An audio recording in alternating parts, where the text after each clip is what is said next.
final de año es como que se va complicando un poco la gente, pero me parece bien que empecemos de una vez. Es que algo es pichaca y no logro desenredar, pero creo que ya. Grabación, que esto acuérdate que, Ya. bueno, para que Sí, a mí me escribieron varias personas que no alcanzaban.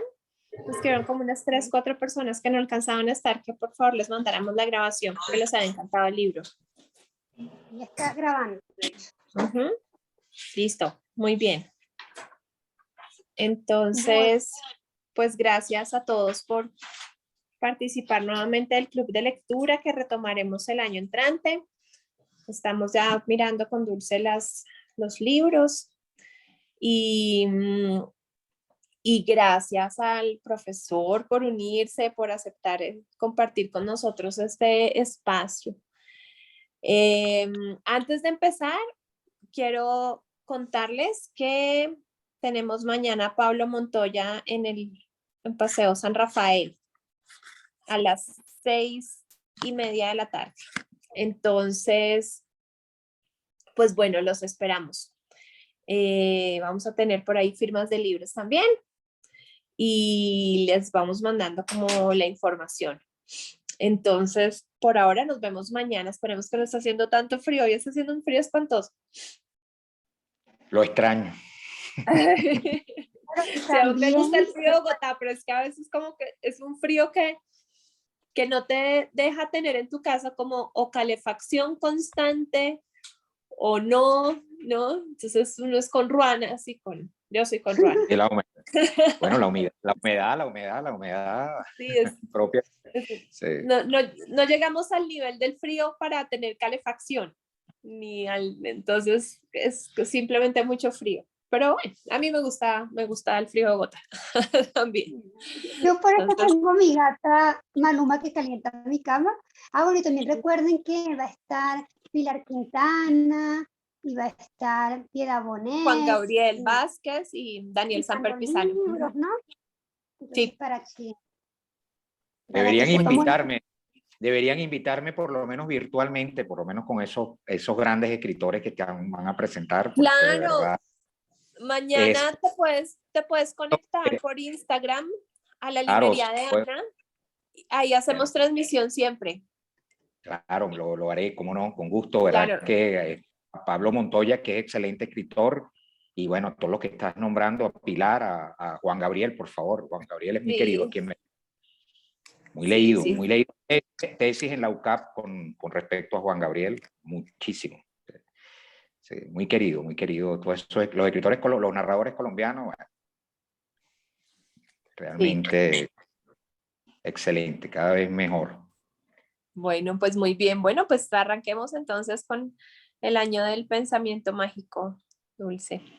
De Joan Didion, y esta noche nos acompaña, como bien dijo Ana Jimena, el profesor Luis Alfredo Álvarez Ayestarán, profesor de la Católica desde hace mucho rato, vamos a decir años. De hecho me dio clases a mí y le dio clases también a algunos escritores que también están aquí en Colombia, como Víctor Alcón, como Mardon, y otros más.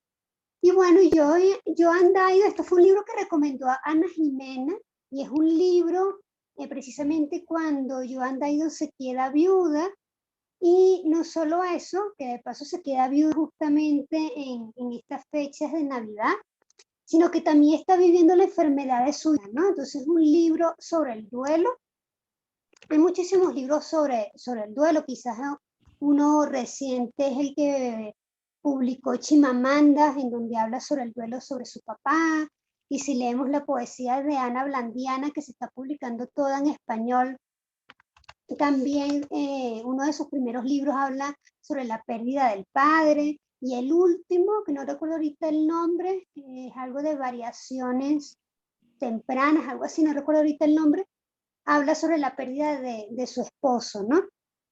Recordemos que Joan Didion, más allá de ser reconocida como feminista, es una de las escritoras norteamericanas más reconocidas. De hecho, su esposo también era escritor, una autora como pues, muy, muy particular, con un carácter y una forma de vida muy muy particular y quizás de alguna manera, no sé si vieron el documental que está en Netflix sobre ella, quizás de alguna manera ella siente que lo que ha vivido pues le ha pasado un poco de factura, ¿no? Evidentemente que hoy Joan, cuando uno la ve como una persona muy frágil. De hecho, ya ella está enferma, no me acuerdo si es que sufre esclerosis o sufre esta enfermedad que dan los huesos. Se me olvidó el nombre de la enfermedad. Osteoporosis. Esa misma. Pero, bueno, digamos que a mí lo que me extraña es que vi una escritora que es muy conocida, muy renombrada. De hecho, si uno la googlea, sale muchísimas cosas de ella. Es muy poco leída, o sentí al menos aquí en Colombia con las escritoras, sobre todo feministas, o las escritoras colombianas contemporáneas, que era muy poca leída. Es decir, se conoce, se sabe la referencia, pero es muy poca leída su obra. Aunque nuestra última invitada, Fernanda Trías, la escritora uruguaya, sí la ha leído y de hecho la utiliza mucho en sus clases, ¿no? Bueno, también hay otro libro de Joan Didion, en donde ya ella sí habla específicamente como del duelo sobre su hija. Pero entonces, más allá de yo hablar, que prefiero que hable Luis Alfredo, que después ustedes vayan haciendo preguntas. Luis Alfredo, ¿por qué tú crees que de hecho también esto es algo bien importante, que lo hemos discutido en varias reuniones? Cada vez las escuelas de letras están incluyendo más escritoras. De hecho, eso es algo que está haciendo Luis Alfredo en los últimos años. De hecho, hace poco nosotros nos reunimos para hablar sobre una escritora española que se llama Cristina Morales, y está un poco también como analizando esto que está planteando las escritoras, no solo latinoamericanas, sino mundial, acercarse a la literatura de Joan Didion y qué aporta de ella de diferente, porque ha causado tanto impacto, no solo las obras en no ficción, como en este caso la que vamos a discutir esta noche, El año del pensamiento mágico, sino sus novelas y en totalidad su obra. Bueno, Dulce, muchas gracias de nuevo por la invitación, de verdad, es un placer para mí hablar de estos temas, de hablar de literatura y mucho más en un club de lectura. De verdad que muy contento de estar contigo esta noche aquí en Caracas, ¿no? Allá tarde en Bogotá. Bueno, mira, voy para antes de hablar un poco de la importancia de Didion dentro de lo que ahorita la literatura, porque en otros espacios también es importante, como el caso del periodismo, el caso en la literatura fundamentalmente. Hay que decir que, bueno, Didion no es una escritora nueva en el ámbito, en el campo cultural. Eh, yo creo que una de las razones de que se conozca de manera tardía en Latinoamérica en general y en España es precisamente porque se traduce tardíamente. Sin embargo, no olvides que, por ejemplo, una película como Tarde de Perros, del año 71, fue escrita por ella y su esposo. Son datos que aparecen menores, otras películas también. O sea, es una autora que además publicó, cuando uno revisa las revistas de Life, por ejemplo, o las revistas de moda, Harper's Bazaar, donde escribió, por ejemplo, Patricia Highsmith, revistas que tienen una tradición desde los años finales de los años 30, 40 en Estados Unidos. Ella aparece escribiendo sobre moda, sobre cultura en general, la cultura urbana californiana y neoyorquina. Hay datos, por ejemplo, interesantes de ella. Ella no vio un curso cuando estudió en Berkeley, su licenciatura de Milton, y tuvo que, como castigo, estar un año dando conferencias en torno a la obra de Milton. O sea, cosas extrañas así en una mujer tan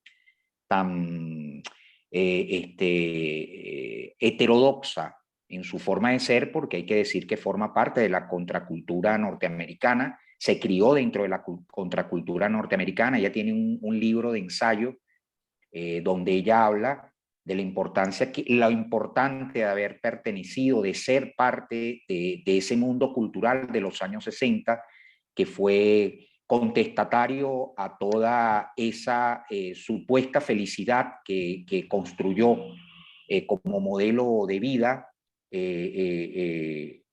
la maquinaria cultural norteamericana a partir del cine. Ella fue contestataria y ese aspecto revolucionario lo va a traducir en su obra y lo va a traducir fundamentalmente en ese nuevo periodismo que ella va a ser fundadora conjuntamente con Tom Wolfe, con Hunter Thompson o con Jimmy Breslin, ¿no? Que también son los grandes autores del nuevo periodismo norteamericano, y que podemos en algún momento hablar de en qué trata ese nuevo periodismo, pero es importante porque ellos van a convertir su propia vida en un documento que se integra a los problemas sociales, los problemas sobre todo del hombre que se encuentra en la frontera, aquel que no es visible, y ellos van a participar. ¿Por qué es importante desde el punto de vista de la escritura? Hoy en día es indispensable, por lo menos para entender inclusive gran parte de la crónica latinoamericana escrita por mujeres. Yo te diría que uno cuando lea a Didon tardíamente, generalmente se lee de segundo, uno se da cuenta por qué, por ejemplo, una Leila Guerrero escribe como escribe. O sea, no se puede entender la obra de Leila Guerrero, frutos extraños, etcétera, etcétera, si no hay detrás ese fantasma que es la obra de Didon y esa manera de integrar la propia vida al fenómeno que está tratando de reportar. Eso es muy importante, pero además algo que en Estados Unidos, cuando tú lees crítica en torno a Didon, que hay muchísimo, ya hasta tiene un libro de la Cambridge Companion, o sea, dedicado única y exclusivamente a Didon, porque ya es parte del canon de las escritoras del siglo XX y de lo que va del siglo XXI, y fundamentalmente en un audio que no puedo. Fundamentalmente en esa obra El año del pensamiento mágico. Bueno. Ustedes van a encontrar, por ejemplo, que en ella hay algo que es importante, y eso que la crítica llama el puñetazo verbal, ¿no? El verbal punch, que es, creo que, un elemento estilístico de Didon, que lo vas a encontrar en textos como Salvador, lo vas a encontrar ese de golpear. Y de paso, bueno, una construcción de la mujer que no es muy feliz, cuidado, la construcción de la mujer inclusive en su propia crónica. Claro, el año del pensamiento mágico es un libro sobre el duelo, ¿ok? Sobre el amor, ciertamente, pero sobre el duelo y sobre la escritura del duelo.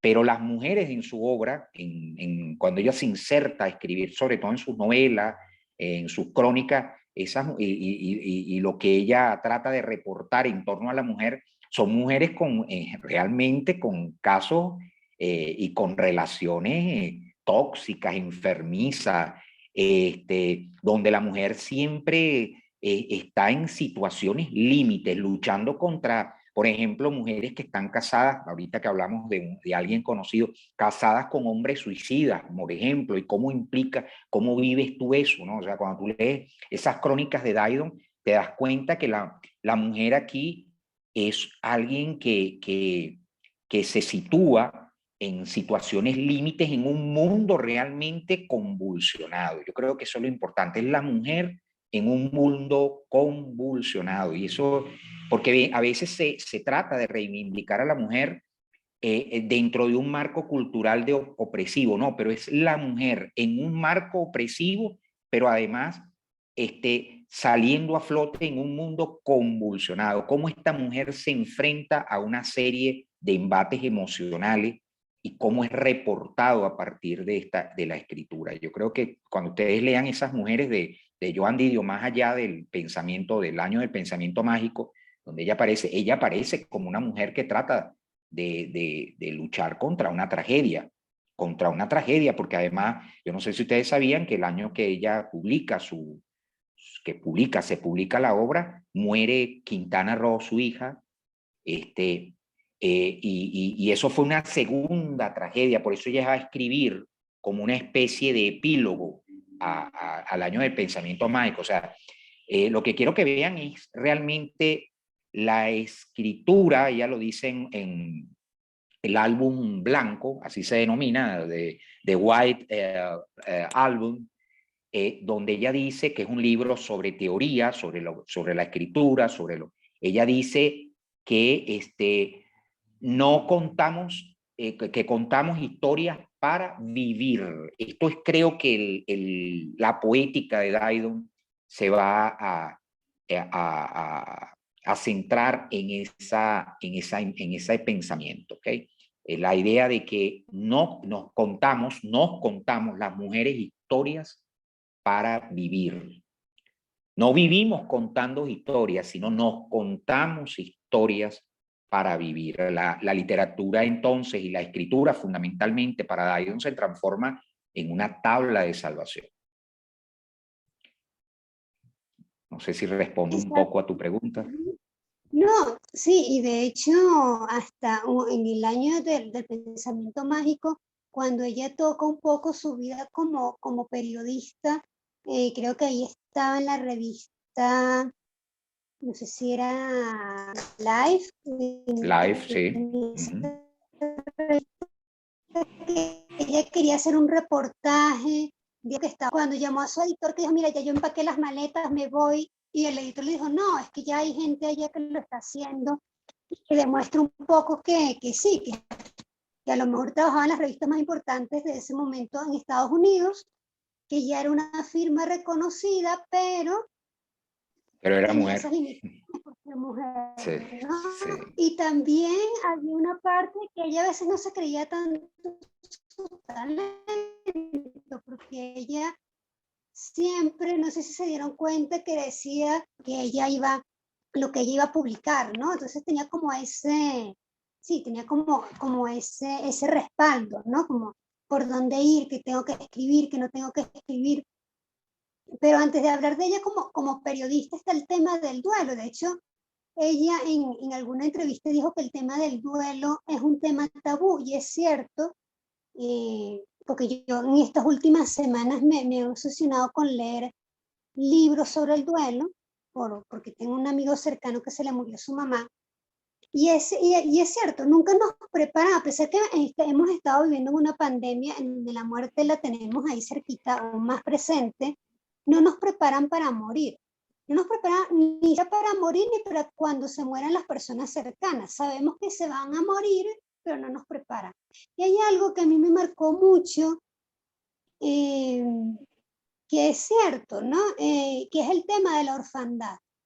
Digamos, la orfandad no es lo mismo si te toca a los 5 años, como me tocó a mí a los 15 años, o a los 20, o a los 40, o a los 50. Pero ella habla cuando se muere su mamá, que ya la mamá tenía como 80 años, y ella dice que la orfandad pega, no importa la edad que tengas, porque no solo te está haciendo ver que tú eres el próximo que vas a morir, sino que también no tienes como ya ese arraigo. O sea, ya lo que tenías atrás ya no está, ¿no? Entonces yo creo que podemos empezar un poco a eso, ¿no? De la muerte como tabú y cómo se ve uno como desde la orfandad, ¿no? Que creo que también es un tema tabú. Y después te doy, bueno, si quieres de una vez, Ana Jimena, te doy la palabra. Sí, pues es que a mí me llamó muchísimo la atención y propuse el libro porque cuando empezamos la pandemia, ese libro empezaron a pedirlo muchísimo. Yo no lo conocía, y no se conseguía en Colombia, pero la gente quería leer muchísimo, tenía muchísimas ganas de leerlo, y es por un poco como empieza el libro, que dice, pues, ahora se me perdió, lo tenía por acá, que la vida es normal y te cambia en un segundo. Te sientas a cenar y te cambia la vida por completo, pues hace referencia al momento en que el esposo de ella se murió. Y, y después encontré dentro del texto que ella dice que la muerte de quien se ama es ese movimiento de placas invisibles e interior devastador que lo destruye todo de manera silenciosa mientras el mundo gira exactamente igual. Y así describe ella como el proceso de un año que empieza, yo no creo que sea de manera tardía porque cada persona tiene su forma de afrontar los duelos y su momento, ¿no? Pero sí también hace referencia a la cantidad de gestiones que hay que hacer cuando se muere una persona, que de todas maneras no te deja como enfrentarte a esos sentimientos. Entonces sí me pareció muy interesante el punto de ella, como aborda la muerte y como simplemente la involucra como parte de la vida, de la cronología, pero que es tan difícil de aceptar. Hace poco leía a alguien que escribía que todos quieren ir al cielo, pero nadie quiere morir.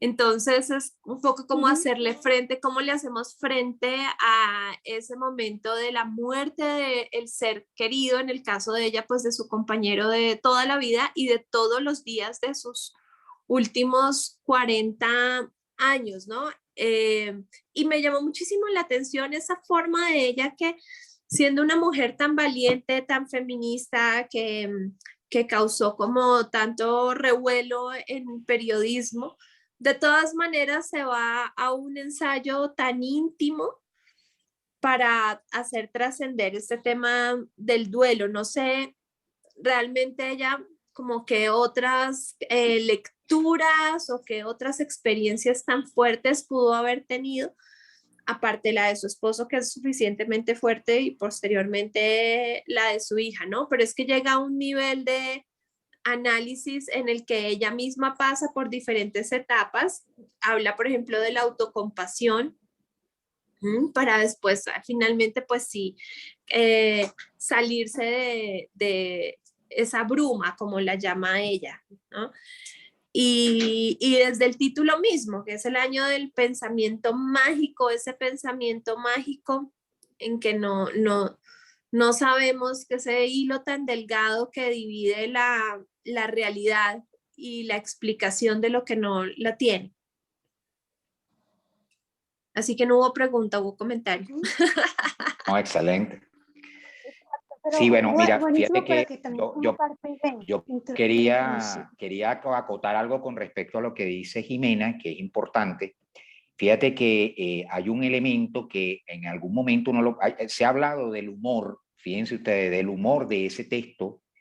Fíjense, una cosa extraña porque es un texto sobre el duelo, pero para escribir sobre el duelo hay una palabra clave dentro de la teoría literaria que es objetivar. O sea, la escritura siempre es un momento a posteriori de la experiencia y eso te permite tomar distancia ante los propios sentimientos, en este caso el sentimiento del dolor, que es lo que fundamentalmente se está contando.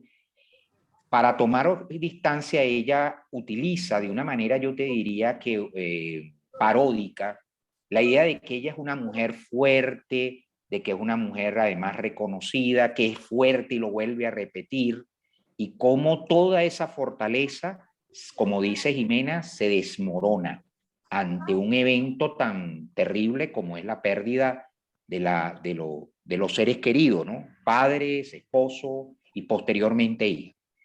Pero ella, a sabienda de que está escribiendo y está haciendo como una especie de terapia a la hora de escribir, donde analiza, y la palabra es que es fundamental, analiza el duelo, ella recurre a referente. Y hay un libro que ella cita, que por cierto a mí me gustó mucho cuando lo leí, que es el de Philippe Arès, ¿okay?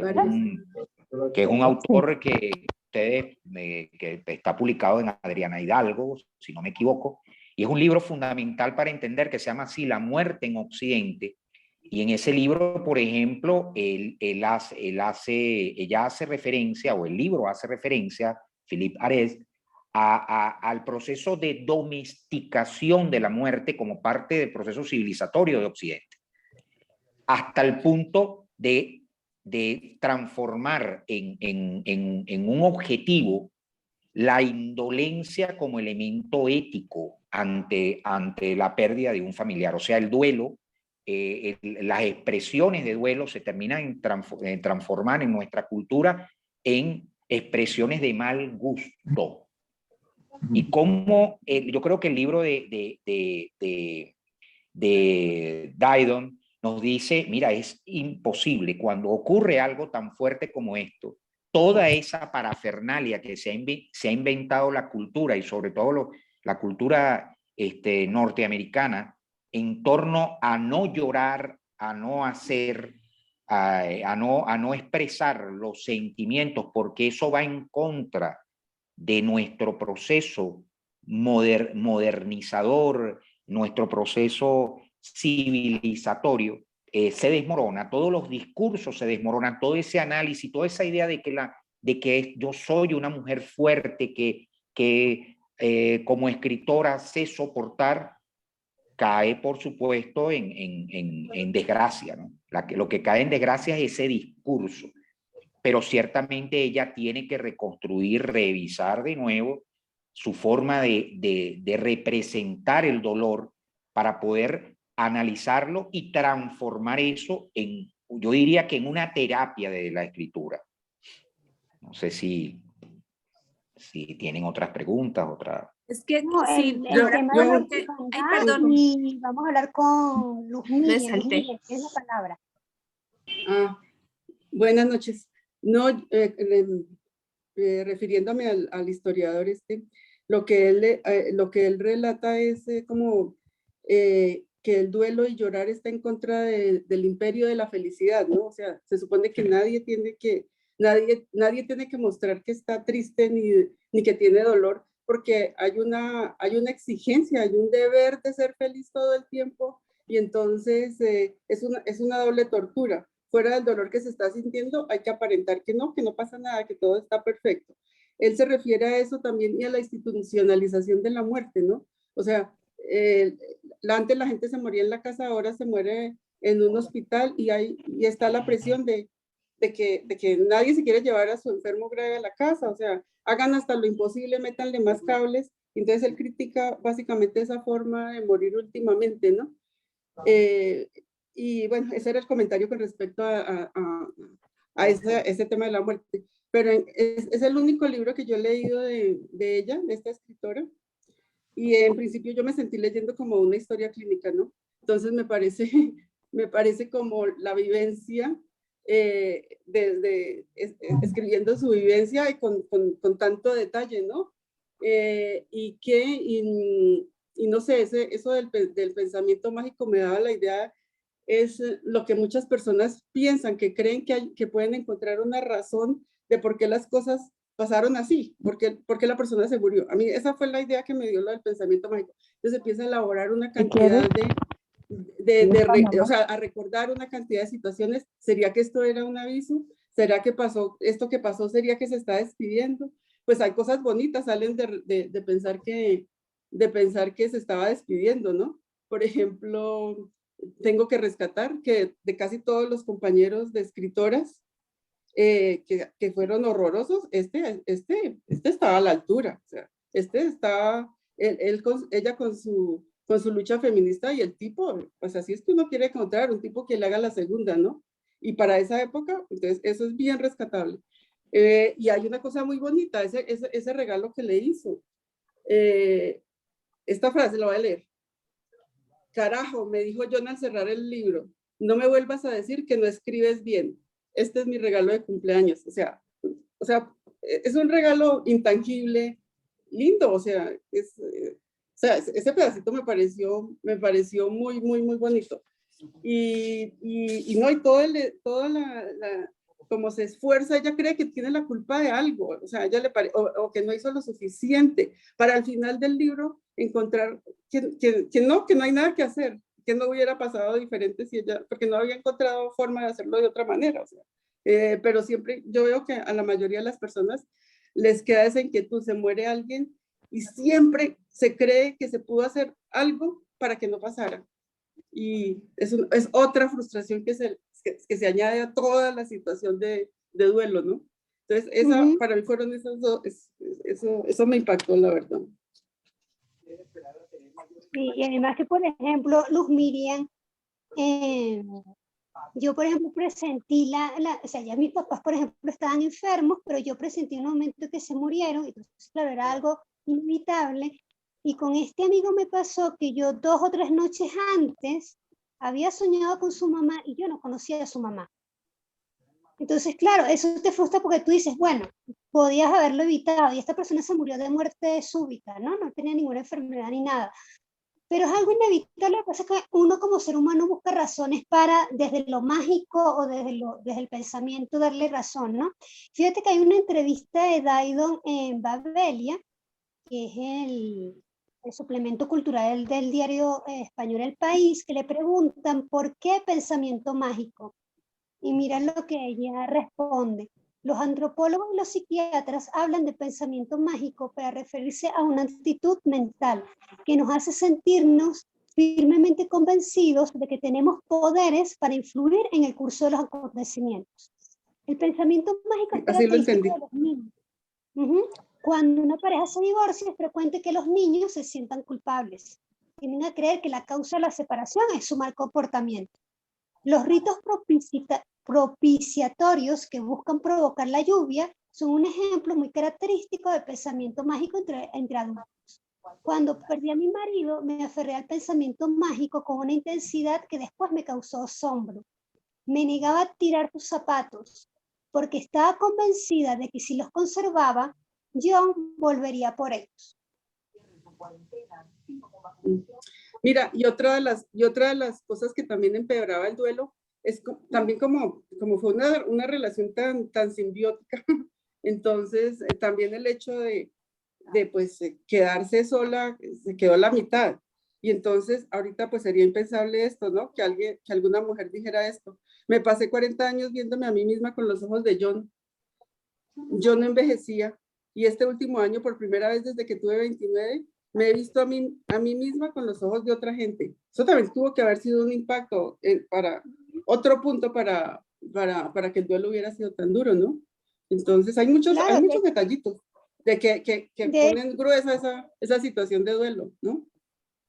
De hecho, cuando vemos el documental de Joan, el que está en Netflix, uno ve cómo es distinta físicamente de cuando era joven, ¿no? Y no es un tema de belleza, es un cuerpo disminuido. Hay una parte del documental donde la obliga, o sea, su grupo de amigos están preocupados y la obligan a trabajar y a comer para que aumente de peso. O sea, es que ella como que se anuló. O sea, se murió el esposo y la hija y para ella el mundo se anuló de forma inconsciente. Y algo también que podemos hablar, Luis Alfredo, que yo lo he visto es efectivamente, cuando el duelo es reciente, te afecta mucho el primer año, el segundo año, y el tema de las navidades, el día del padre y la madre, el cumpleaños. Pero yo ahorita que me siento tan lejana del duelo de mis papás, yo no sé cómo, o sea, el dolor está ahí, pero uno lo logra superar. O sea, ya uno hasta duda si esas personas realmente existieron o no. Claro, hoy en día hay muchos mecanismos para conservar, ¿no? El recuerdo, videos, están los audios de WhatsApp, están las fotografías, pero yo vagamente recuerdo la voz de mi mamá, de mi papá. No sé, es como si esas personas no hubieran existido. Es difícil explicarlo, pero sí el duelo, o sea, es muy difícil como decirle a alguien que se le muere un familiar, como poder decirle algo, ¿no? O sea, porque ya te sientes como lejano a ese dolor que en algún momento sí te afectó, ¿no? Pero bueno, a ver, Luis Alfredo, con todo esto que hemos planteado, que son muchas cosas, ¿qué nos puedes decir? O que sí, ¿qué puedes decir? Bueno, fíjense, escuchando a a la compañera que estaba allí hablando. Además me parece muy asertivo lo que cita además. Amor, ¿no ha llegado una Fíjate que enfermera bueno, a la que le pones es un mensajito un texto muy de ella? profundo, que tiene, por supuesto, como buen texto literario, muchísimas lecturas, ¿no? Y lo interesante del pensamiento mágico, que por supuesto es una forma de definir eso que no entra dentro de lo racional, también es la forma de abrir la puerta a lo literario. Acuérdense que Joan Didion viene escribiendo crónicas, la manera casi analítica, cierto discurso cientificista, referencia, de repente se abre a la posibilidad del deseo, ¿no? De lo que se denomina en el buen sentido lo fantasmático, aquello que yo puedo desear y creer y además imaginar y además escribir. Y ahí abre, por supuesto, parte de un texto que es el del duelo sobre una experiencia a una experiencia literaria, a construir posibilidades. Y eso creo que es bien importante. Yo creo que es lo que eso dentro de tantas lecturas, ¿no? Y no se olviden que siempre el aspecto del duelo, la melancolía, la tristeza, todos esos elementos que van unidos, ¿ok? Incluyendo el tedio, la depresión, siempre están bajo la idea de la imposibilidad de hacer factible un deseo, algo que se ha perdido, pero que además de perderlo es imposible recogerlo. Un poco la vida literaria tiene que ver con eso, en trabajar desde una memoria que es imposible reconstruir, ¿ok? Volverlo a materializar, a encarnar. Y la única encarnación que tiene es, por supuesto, la escritura. Ella lo dice todo el tiempo, ¿no? Y por eso la recurrencia, por ejemplo, algo que es hermosísimo en ese texto es la recurrencia a la poesía y a grandes poetas, algunos amigos de ella. Pero, por ejemplo, recurrir a Auden, a Cummings, porque además su esposo era también no solamente novelista además de policial, hay que decirlo, sino que también era poeta y dado precisamente a comentar poesías en los periódicos, por ejemplo, del New York Times, el Book Review, a comentar. Y entonces hay un contacto con la poesía que es importante, porque no es común a la hora de reportar, recurrir. Yo creo que ahí Joan Didion fue, yo diría que una escritora fundacional. O sea, el poder insertar esa sensibilidad, el único lenguaje para hablar de la tristeza, de la profundidad de esa tristeza, es recurrir precisamente a la poesía, ¿no? Como espacio de esa escritura imposible, pero que además ilumina, es como radiante.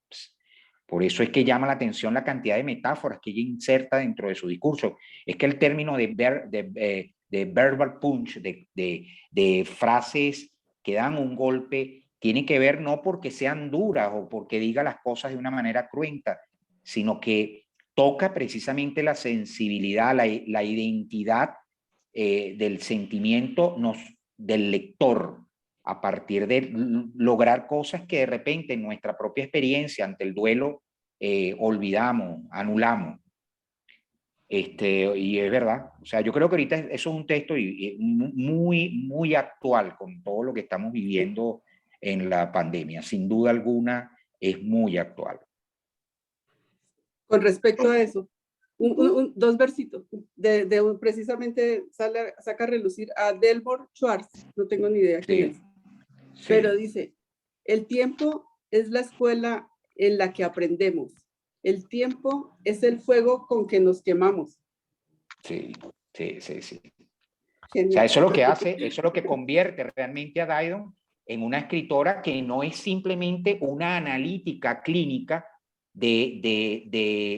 por ejemplo, la pérdida, la muerte o la enfermedad de su hija, que la analiza de una manera terrible. Yo, por ejemplo, cuando ella habla, yo no sé si a ustedes les pasó, cuando habla de los ojos cuando ella le da, Sí, es terrible, o sea, la manera en que es terrible como ella lo pone en situación, eso lo dicen los libros médicos, pero que a su vez eso vaya ligado a la posibilidad de la muerte, que además ella compare esos ojos con los ojos que vio que posiblemente vieron, porque habla de posible conjetura, no es que ella los vio, ella conjetura a partir de una literatura ese pensamiento mágico. El pensamiento mágico se construye a partir de una serie de referentes interesantes, entre los cuales, por supuesto, entra la poesía, ¿no? Todo el duelo tiene que ver con eso, en esa imagen fantasmática que nos acompaña de lo que hemos perdido. Y por supuesto, nos convierte en seres melancólicos, porque la pérdida, por muy, como dice ella, por muy cercana o muy lejana, es algo que nos mantiene, que está allí, que nos vuelve un pensamiento mágico. Si hubiese sido, o el mismo recuerdo ficcionaliza lo que posiblemente fue una realidad, termina por ficcionalizarse, ¿no? Ella lo hace muchísimo. Fíjense la cantidad de reiteraciones a la cena que estuvo en aquel restaurante en Los Ángeles, que ya no existe. Además, fíjense ustedes, es algo que es un duelo no solamente del esposo, sino de todo un pasado que empieza a reconstruirse. Eso que usted acaba de leer del tiempo es fabuloso, porque tiene que ver con eso. El tiempo de repente te cae como esos ojos plomizos que han perdido vida, ¿no? Que han sido desahuciados a partir de un derrame cerebral. O sea, es bien interesante porque el texto, fíjense, nos lleva a muchas cositas. Ese análisis del duelo, de la escritura, de una estética, pero a la vez de la propia Dairon, ¿no? Como persona. Lo que pierdes, ¿qué pasa cuando vivimos? Bueno, perdemos cosas, pues. Por ejemplo, en estos países, por ejemplo, yo no sé en el caso de Colombia específicamente, porque creo que guarda más la tradición, pero en estos países, yo por ejemplo les comento brevemente, a mí me gusta el senderismo y esto, y bueno, donde yo vivo a las afueras de Caracas, en Los Teques, una capital de estado. Había un tren en los años del gomecismo, en los años 20, bellísimo, porque esto es muy bonito por aquí. Y bueno, yo llegué a ir en la infancia todavía en un tren, aquí lo llamamos de chapita, hecho de madera, con su locomotora. Y uno llegaba a un lugar, a un espacio, a una estación al estilo alemán, y había unos ríos, y había una piscina, y había bares. Yo llegué a vivir eso. Bueno, resulta que yo hice ahorita el recorrido haciendo senderismo, y bueno, me encontré con ruinas. Y me pegó, ustedes no se imaginan el duelo que sentí de ver mi infancia, o sea, de ver, porque lo que han pasado son, ¿qué? 30 años, de ver completamente destruido, ruinas de algo que yo viví en mi infancia. Bueno, eso nos pasa todito, ¿no? Cuando recorremos, vamos a un lugar, desaparece algo que no, es terrible, no solamente personas. Yo creo que ese texto, y todos empezamos a imaginar si hubiésemos hecho, si hubiésemos... No sé si entienden, eso pasa en todas nuestras experiencias. Lo interesante es cuando se verbaliza, cuando eso se convierte fundamentalmente en escritura, ahí donde está el arte. Porque todos recordamos y todos hacemos de nuestras conversaciones, no sé si ustedes se dan cuenta cuando nos reunimos, cuando hacen ustedes cualquier...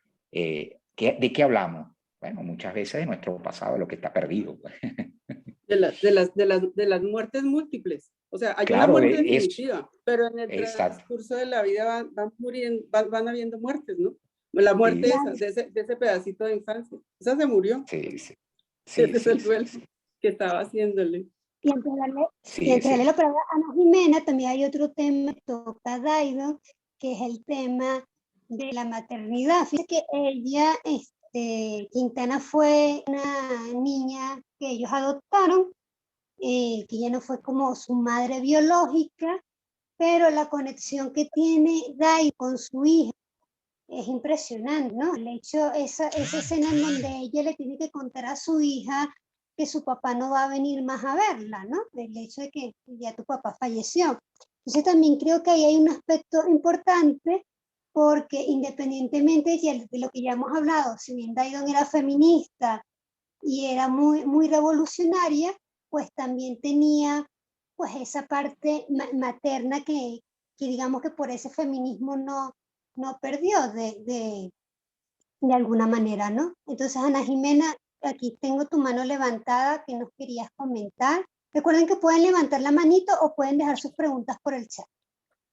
Es que leyendo este libro, pues lo leí ya hace unas semanitas, pero después empecé a leer La Sociedad del Cansancio, cuyo autor, Byung-Chul Han. no doy con la Byung-Han. pronunciación. Byung-Chul Han. Exacto, sí, él. Y entonces hago la relación de cómo John Dryden, a través de su libro, pone sobre la mesa ese dolor profundo que la sociedad contemporánea, que la sociedad actual, pues nos invita a hacerlo a un lado, lo rechaza, porque como hablábamos antes, pues esas expresiones de dolor profundo, de duelo, de sentirse triste, y yo tengo también esposo e hija, y entonces ahora comentaba, si me pasara algo similar, yo creo que hoy pienso que moriría de inmediato. Claro. Entonces,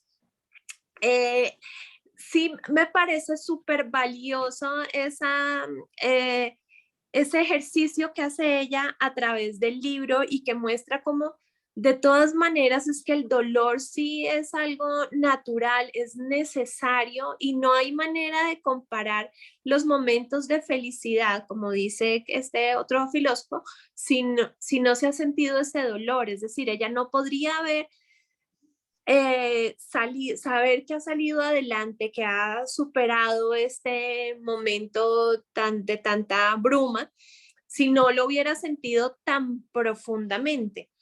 Y creo que son lecturas que bien podrían ir un poco de la mano junto con muchas más seguramente, pero que realmente rescatan al ser humano como lo es, no como la sociedad paliativa, no como a punta de likes y de esa sensación de felicidad que dura tan solo segundos que se repiten y se repiten y se repiten, y que todo el tiempo están evadiendo las imágenes que son desagradables, que evaden mirar a los ojos a la persona que la está pasando mal, que está teniendo un dolor profundo o que tiene una enfermedad, y ese instante en que decían ahora, cuando ella mira, cuando ve los ojos de su esposo, pues es que es ver la muerte de frente, y contarlo en un libro me parece que hace como muy valiosa ese derecho, y que además es más que un derecho, es la naturaleza del ser humano de sentir dolor, de expresarlo y de no hacerlo a un lado, no decir como, y nada que puede superar el duelo, y nada que sale de ahí, y cómo le ha costado trabajo. Claro, si se le murió el esposo y la hija, pues me parece muy valiente que haya salido adelante y que lo haya hecho a través de ese ejercicio, ¿no? Y sobre además que ella dice que se volvió obsesiva, y me parece que se da muy duro cuando dice que se volvió obsesiva, así es que todo lo que tenía se fue, entonces no encuentro de qué otra manera podría haber estado, sino de una forma obsesiva con la muerte y con la pérdida y con el duelo. Y ahí el pensamiento mágico, no sé si lo purgaría a través de la literatura, seguramente. Sí, bueno, pero seguramente también hay una retroalimentación, ¿no? Convierte la vida también en la experiencia que imaginas, ¿no? Hay una parte que ella dice que estuvo en el hospital en el momento en que estaba en terapia intensiva su hija, que ella termina comprando un poco de batas de médico porque de tanto leer se sintió médico, y ella dice allí en un punto, ya era un acto de soberbia, ¿no? Ya llega al punto de ese pensamiento de tratar de revertir toda esa desgracia, y esa lectura que ella hace tan profunda de la clínica, ese compra libros, etcétera, que no entiende además, porque reconoce que no entiende ese discurso, que era como leer, ella habla ahí del idioma de uno de sus viajes, que no lo entendía, la dirección, no entendía cómo viajaba por esos libros de medicina, pero se sintió a su vez en la soberbia de comprarse un poco de batas médicas y entrar, de quirúrgicas, y entrar al hospital también como si fuera un médico más y sentirse con la potestad de hacerlo. O sea, lo interesante de esta locura, porque ciertamente es una forma de locura que en la literatura es parte esencial para entender esa relación, esa frontera entre lo real y lo ficticio, está allí pues muy bien reflejado la idea de que el duelo, la pérdida siempre nos obliga a llenar espacios, ¿no? Hay que llenar esos espacios, pero muchas veces esos espacios terminan convirtiéndose en parte de nuestra experiencia. Y todos hemos pasado por eso. O sea, creo que lo que usted dice es verdad. O sea, uno tiene uno hace una estructura de vida, una planificación de vida, de repente la muerte, ¡pum!, tumba todo. Lo tumba todo. ¿Ok? Sobre todo de la persona con quien estás haciendo, esposo, hijo, o sea, la muerte de un hijo, eso que habla Dulce, la maternidad, que además en el libro no aparece, pero que termina, lo publica y se muere su hija, o sea, es terrible. ¿Qué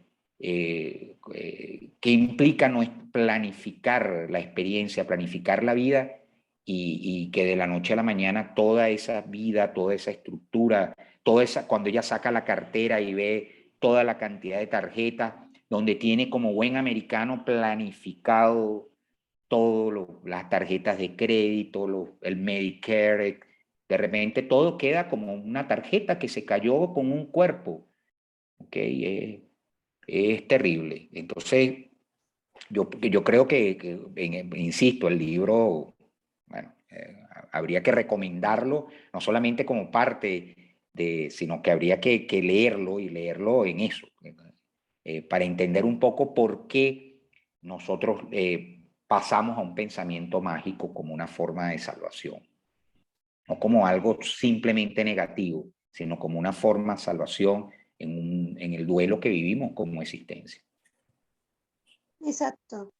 Y también el hecho de explicar, ¿no? La escena en cuando le hace la autopsia a su esposo es terrible, porque es cierto, mis papás murieron, le tenían que hacer la autopsia cuando ya sabían de que había muerto,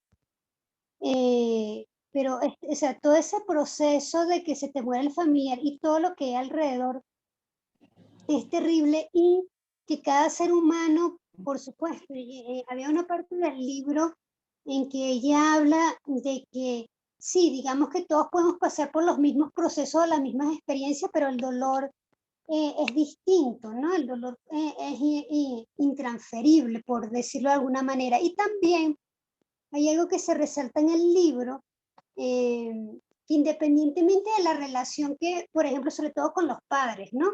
O con la pareja, independientemente de cómo haya sido esa relación, buena, mala, perfecta, imperfecta, siempre te pega, ¿no? Esas figuras siempre van a determinar, ¿no?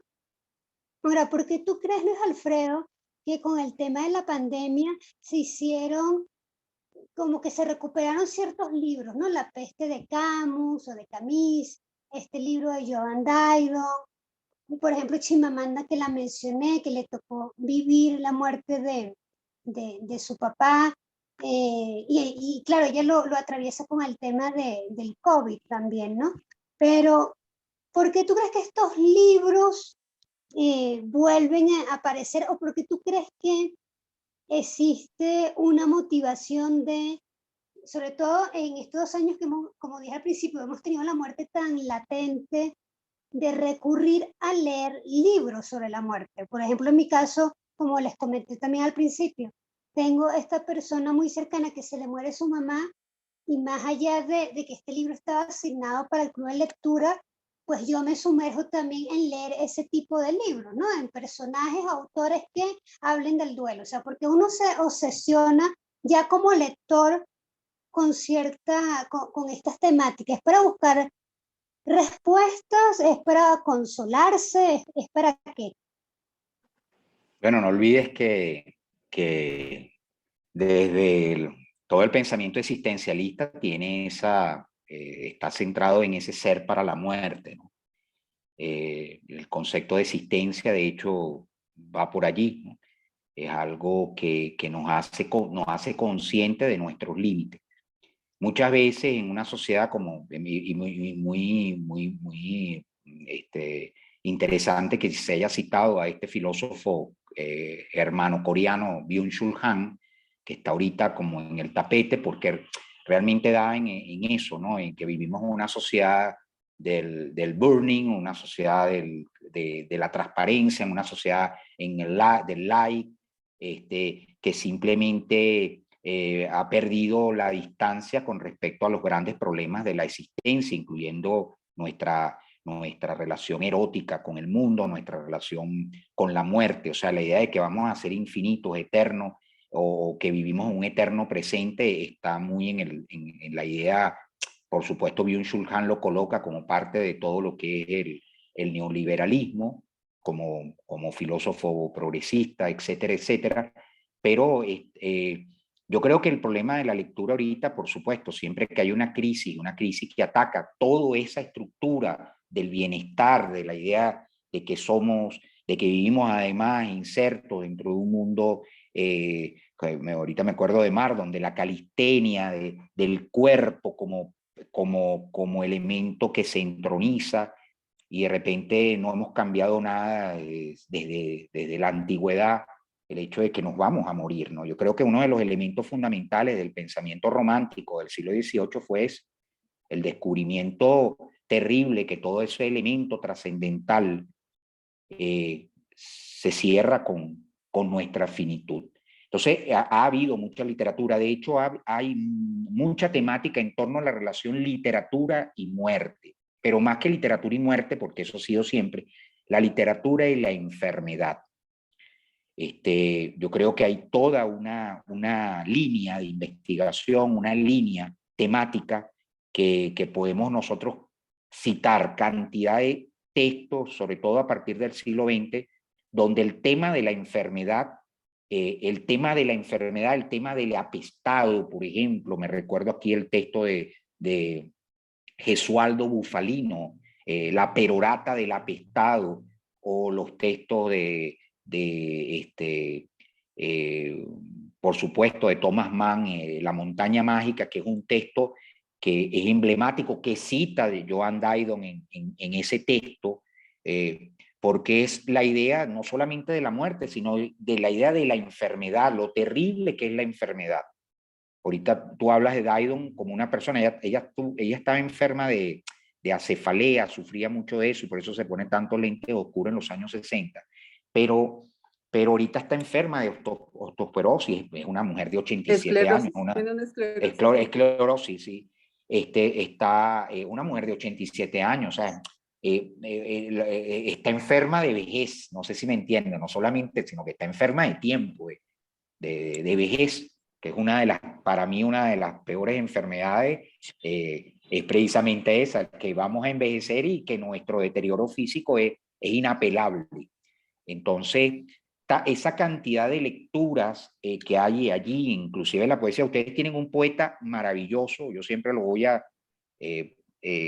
como es Álvaro Muti, precisamente, que habla del problema del deterioro, ¿ok? Del deterioro, ¿no? De los hospitales, de ese hospital en el trópico que termina la gente por desahuciarse. Yo ahorita lo recuerdo a Muti, ¿no? Pero ahorita hay una literatura que sin duda alguna está tocando este tema, está recogiéndolo, qué más que la literatura recogerlo y dar un golpe en la mesa a toda esa cultura de la felicidad, de la transparencia, del like, del burning, ¿ok? La gente que trabaja y trabaja y trabaja y trabaja y simplemente para nada, pues. Yo creo que el texto de Didion es un buen texto también para para tomar conciencia. Yo creo que eso es lo más importante, ¿no? Tomar conciencia de nuestra vulnerabilidad, o sea, de nuestra vulnerabilidad y el recurrir precisamente a toda esa experiencia de, insisto con esto, de la reflexión que te permite objetivarlo a partir de la escritura. Hay que ver, por eso nuestra experiencia vivida y además, como dicen, convertirlo la misma en una especie de cámara, de un zoom, para poder entender por qué actuamos, por qué sentimos de esa manera ante experiencias límites como la pérdida de los seres amados. Luis Alfredo, algo eso, algo que critica mucho, sobre todo en una rueda de prensa que tuve sobre el mapa de las lenguas, que es una colección que tiene ahorita Penguin Random House, como para resaltar los libros de autores latinoamericanos. A una de las escritoras que estaban ahí invitadas se le preguntó sobre el tema de la autoficción o este tema de memorias o de utilizar tu vida para hacer literatura, ¿no? Y a esta escritora, que ahorita no recuerdo su nombre, no le gustaba mucho este término de autoficción o que la literatura ahora sea como escribir desde las memorias, etcétera, etcétera. Y cuando tú nombrabas a Leila Guerreiro, también pasa en la crónica, ¿no? Y a mí me pasó mucho cuando escribía crónicas. Esta crónica en donde el cronista se logra involucrar y quizás también poner como sus experiencias como tal, ¿no? O por ejemplo, si agarramos una crónica reciente, el libro de Melba Escobar, que relata sus crónicas sobre Venezuela y que ella a la par nos cuenta sobre la enfermedad y la muerte de la madre. También ahí se habla de la muerte, porque hay, digamos, que un sector, sea de escritores, también de la academia, que rechaza este tipo de textos y creen que la literatura es aquella que solamente se inventa, ¿no? Cuando yo estoy cada día confirmo que si bien uno puede tomar algo de su vida para escribir, igual la memoria es un ejercicio de ficción, porque en algún momento tú lo habías señalado, uno no recuerda exactamente cómo pasaron las cosas, o sea, y también cómo uno lo vio es la mirada de uno. O sea, ahorita nosotros estamos en este club de lectura y te aseguro que al finalizar, Luz Miriam lo vio de una manera, Ana vio otras cosas, yo vi otras, ¿no? Entonces, ¿qué opinas tú en relación a esta crítica del género de memoria, de autoficción o biográfico? No, en fin, le han puesto miles de nombres, pero ¿cómo lo ves tú? Bueno, mira, yo creo que es un problema de nominaciones, no de la actividad como tal. El problema lo está dando las nominaciones, porque las nominaciones siempre encierran, circunscriben y limitan. Y toda limitación tú sabes que excluye. Entonces, muchos de los autores, por ejemplo, Vilas Matas cuestiona constantemente la autoficción, a pesar de que él la ha practicado, ¿no? Pero la autoficción al estilo, por ejemplo de Karl Ove Knausgaard, por ejemplo, que en el texto de Mi lucha, yo no sé si ustedes han podido leer, esos creo que son 5 tomos que publicó Anagrama, así se llama, Mi lucha, y el primer tomo se llama La muerte del padre, o sea, y narra tal cual, él trata, así lo dice, sin ficción, lo que fue la terrible muerte del padre, ¿no? Que además odiaba, y como eso le generó un duelo. O sea, ese tipo de narrativa está siendo cuestionada o es cuestionada, como es cuestionada, por ejemplo, por los que escriben este tipo de ficción, el hecho de la literatura simplemente, como tú dices, producto de imaginación, la ficción en su estado puro, ¿no? Los mundos ficticios, como diría nuestro escritor Julio Garmendia. Yo pienso que es un problema de nominación, un problema muchas veces académico, no de la producción como tal. O sea, la literatura siempre fue hay alguien que dijo por ahí, toda literatura es autobiográfica. Claro, Toda porque es que, literatura. o sea, ¿de qué va a hablar el autor si no es de Sí, sus vivencias toda, y de su imaginación? O sea, pero esa claro, toda imaginación es de él ¿de y quién? dependiendo de Claro, lo que ha vivido. O sea, sí, a mí sí me parece que eso sobra, porque ¿de qué va a sí, hablar un autor si no es de lo que él ha vivido, sí, de lo que él se imagina? sí. Es muy Hay, particular. O sea, no hay nadie eso que pasa, imagine las cosas igualito. sí, sí, eso pasa, esas mismas configuraciones, esa forma de nombrar que es propia, insisto, de la academia. Muchas veces nosotros vivimos de estar nombrando cosas y clasificando, insisto, toda clasificación es excluyente. No necesariamente incluyente, más por el contrario, es excluyente. A veces se inventan o sea, yo pienso por ejemplo, ahorita que se cuestiona tanto el canon, que se cuestiona tanto ese tipo de clasificaciones eh, metafísicas, entre lo que es bueno y es malo, hay una serie de criterios, eso sí, o nadie va a dudar que Joan Didion escribe de manera maravillosa. O sea, hay un manejo del lenguaje, una experiencia con el lenguaje importante, una experiencia no solamente con el lenguaje académico, viene de Berkeley, es un lenguaje de la calle. Ha trabajado bastante con los marginales, inclusive en Latinoamérica. Es que fíjense, esa parte no la hemos hablado, pero su vivencia, sus crónicas de El Salvador, sus crónicas de Latinoamérica, de Bogotá, Que no le gustó el Festival de Cartagena. sí, Ajá. exacto, de ¿No le Bogotá, gustó? lo nombra en el texto. O sea, hay Sí. trabajo sobre eso. Ella escribe por ejemplo, en el New Yorker, sobre una cantidad, escribía. Y insisto, es una cuestión de clasificaciones que a muchas veces tienen que ver con el mercado editorial, sin duda alguna. O sea, ahorita hay un interés, así como hay un interés, por ejemplo, ahorita por lo distópico, que me parece fabuloso, hubo un momento, un interés muy profundo sobre la autoficción, construirme una vida, ese pensamiento mágico, pero ahora sí convertido en estética. Hay una necesidad de volver a contarme tal como soy. Bueno, todo eso tiene, por supuesto, unas reflexiones que inclusive van en el punto de vista filosófico.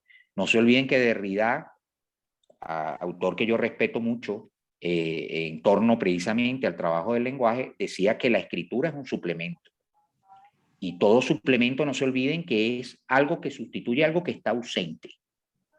Eso, visto así, de una manera muy pedestre, es que necesitamos precisamente de ese suplemento, que es de alguna forma la representación de los deseos. Los deseos siempre se representan a partir de mediación. Llámese imaginación, llámese, en el caso de Derrida, por supuesto, era la escritura, pero podemos llevarlo más allá. Freud, etcétera, a partir de mediación. Y yo necesito construirme un mundo.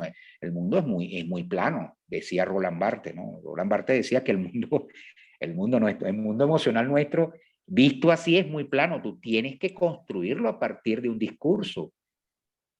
O sea, ¿qué haríamos nosotros si no imagináramos?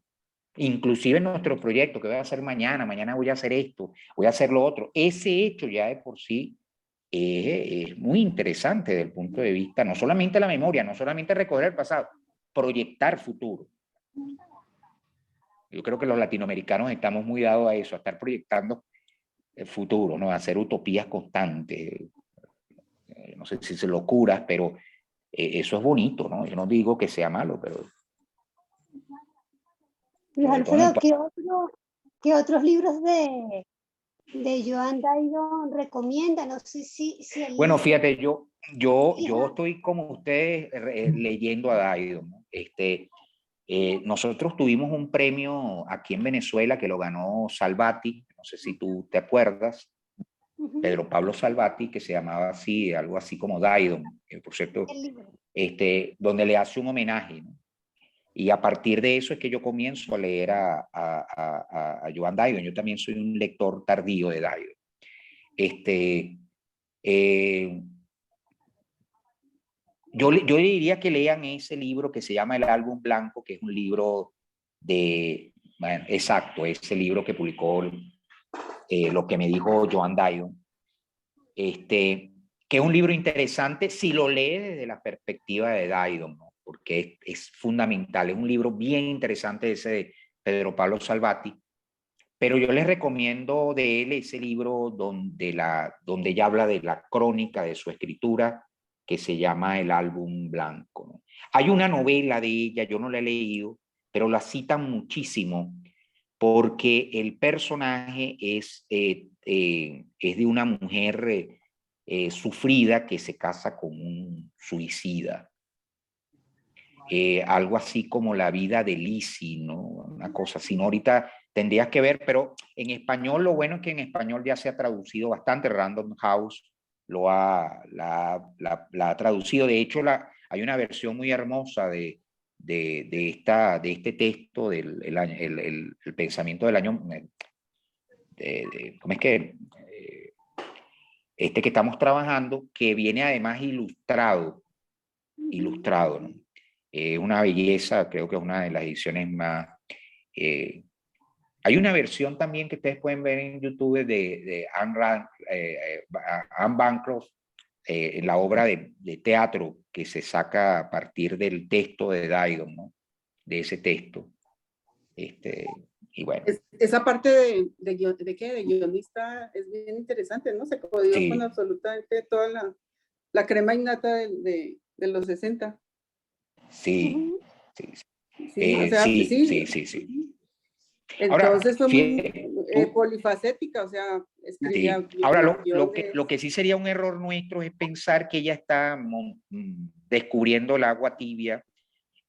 Cuando uno revisa la cultura norteamericana, la literatura norteamericana de los años 40, 30, las mujeres son protagónicas. O sea, yo les voy a poner un ejemplo. Patricia Highsmith. Este año se celebra sus 100 años. Patricia Highsmith. Highsmith, sí. Ella es la autora de esa novela que fue llevada al cine recientemente, que se llama Carol. Sí, yo la vi. Bueno, ella es la autora. Esa novela la publicó tardíamente porque, bueno, la homosexualidad era una cuestión, un tabú. Pero ellos vivieron una Nueva York. Ella nació en Texas, pero en Fósforo, además, en Dallas, por ahí. Ellos vivieron una época, ella conoció el mundo neoyorquino, el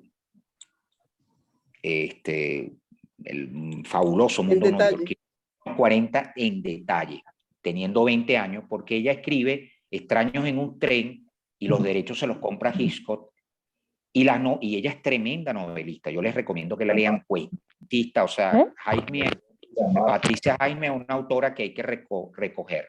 Cuando uno lee la biografía de ella, uno se da cuenta que sí, cuando pueda, está publicado por Anagrama en su totalidad, Patricia Highsmith, y hay una biografía de John Highsmith, sí. Toda su obra se consigue en digital, pero si pueden tenerlo, ella es la autora del misterioso, ¿cómo es? El talentoso señor misterio. Sí, eso es una tetralogía. El talentoso Mr. Ripley, que también fue llevado al cine. Wim Wenders llevó al cine El amigo americano, que es la segunda parte de esa tetralogía. Pero Highsmith es una de las escritoras más importantes de los años 40, 50, hasta el punto de que ella abandona Estados Unidos, ¿no? Y vivió una vida terrible, porque era bastante activa como desde el punto de vista de su homosexualidad, y una mujer, bueno, un outsider, ¿no? Por eso hay que verlo, porque eso es uno de los tantos ejemplos. Yo diría que de las mujeres irreverentes, lo interesante es cómo esta mujer construye un discurso también, o sea, cómo construyen discursos, cómo se meten en un mundo, entre comillas, masculino, y van construyendo discursos y construyendo una figura de la mujer que no es simplemente aquella mujer de la casita de los años 50 en los Estados Unidos con todo perfecto. Lleno de electrodomésticos. Lleno de electrodomésticos, así como lo vemos en los Picapiedra o lo vemos en los Supersónicos. O la sea, esposa no sé si me entiendes. En Mad Men, la esposa. Ajá, sí, exacto. No es subterráneo, es paralelo a un mundo cultural fundamentalmente neoyorquino, donde ustedes van a ver una que además se va a reflejar en el Hollywood, en todos los sentidos. O sea, ese mundo andrógino, ese mundo de descubrimientos discursivos, de la búsqueda de romper con esa visión del American Life Dream, ¿no? Eso es interesante. A mí me parece que Didon habría que leer esos primeros escritos, desde su primera novelita que se llama Occidente hasta, habría que leer, yo también me autoinvito, ¿no? Digo, hay que leer a Didon y tenerla como una autora fundamental porque, por ejemplo, insisto, para mí Leila Guerrero es gran escritora latinoamericana, y muchas otras se han alimentado sin duda alguna de los aportes que haya dado como periodista, como cronista, como alguien que... Yo sé que Colombia, desde García Márquez, ustedes tienen excelentes cronistas, pero eso, estamos hablando de hombres, pues, estamos hablando de... Todavía la mujer en Colombia, en Venezuela pasa igual,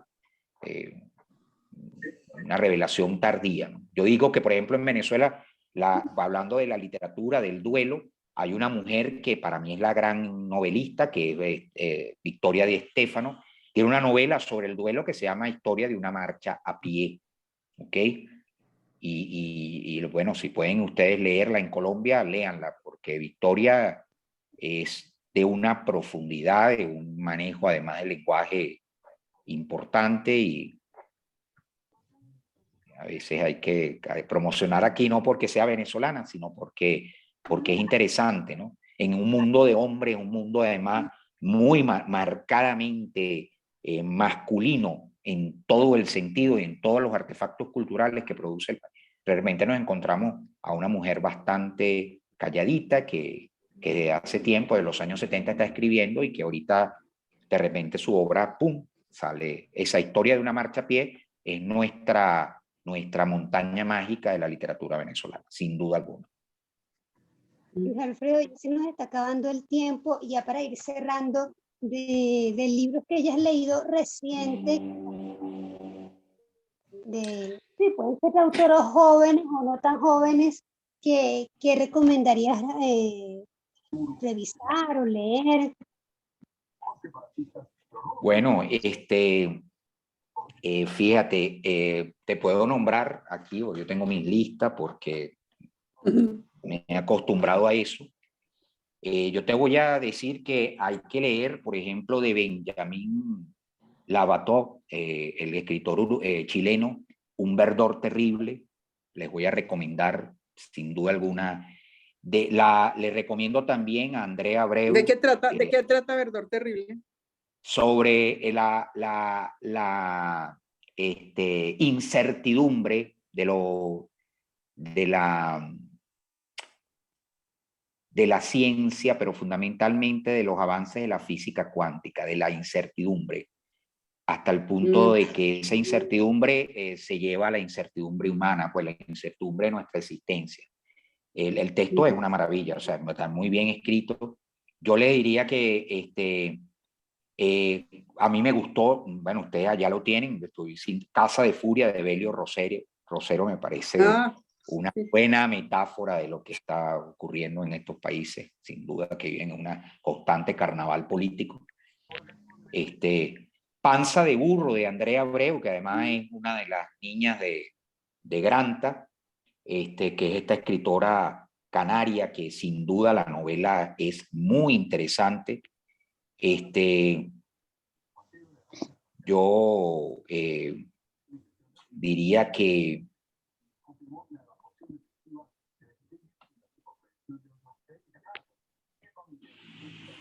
de mujeres, ya te voy a decir,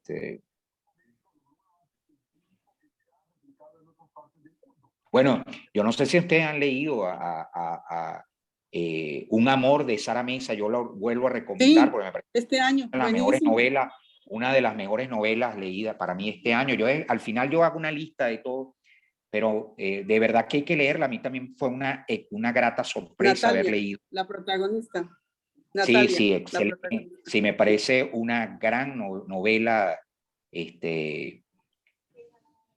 Bueno, hay una cantidad de textos que yo te diría que La hija única de Guadalupe Nettel también me parece que hay que Esa no la he leerla. leído. Sí, Pero de ya La la hija leyó, ya única, la por leyó. cierto. Sí, sí, claro. Todo lo que te Sí. estoy nombrando es lo que he leído a lo largo de este año. Ya. Pero Ujú. lo último que he leído es esta novela que te acabo, hay cosas muy malas, hay cosas que a mí me parecen eh, que no son como muy promocionadas, pero me gustó mucho Paradise de Fernanda Melchor, la escritora mexicana. Yo le recomiendo esa novela. Ay, por supuesto, María Fernanda Ampuero, estas ecuatorianas que están dando con todo. De verdad que hay una novela ya no tan nueva que se la recomiendo, sí, esa novela, el sacrificio, ese libro de cuentos es una maravilla. La Baterrica de Argentina que se llama, ¿cómo es que? Cadáver exquisito. Les recomiendo esta novela. El trabajo, sí, el trabajo, ¿cómo es que? De la distopía. Además escribe muy bien. Bueno, Bueno, me Luis gusta. Alfredo, lo que tienes que hacer es agarrar y publicar esa lista en Facebook. Yo después publicaré mi lista en el Bueno, yo lo voy a Universal. hacer en enero, lo voy a publicar y por favor, si hay algo que allí a ustedes les interesa y que podamos discutir, pero hay muchos libros que me han gustado este año, que de verdad valdría la pena que se revisaran. Hay muchas cosas interesantes, ¿qué te puedo decir? Y Bueno, sobre todo entonces estas nada, mujeres, estas ecuatorianas tienen que leerlas porque estas mujeres están, Mónica de verdad, están Eva, loquitas.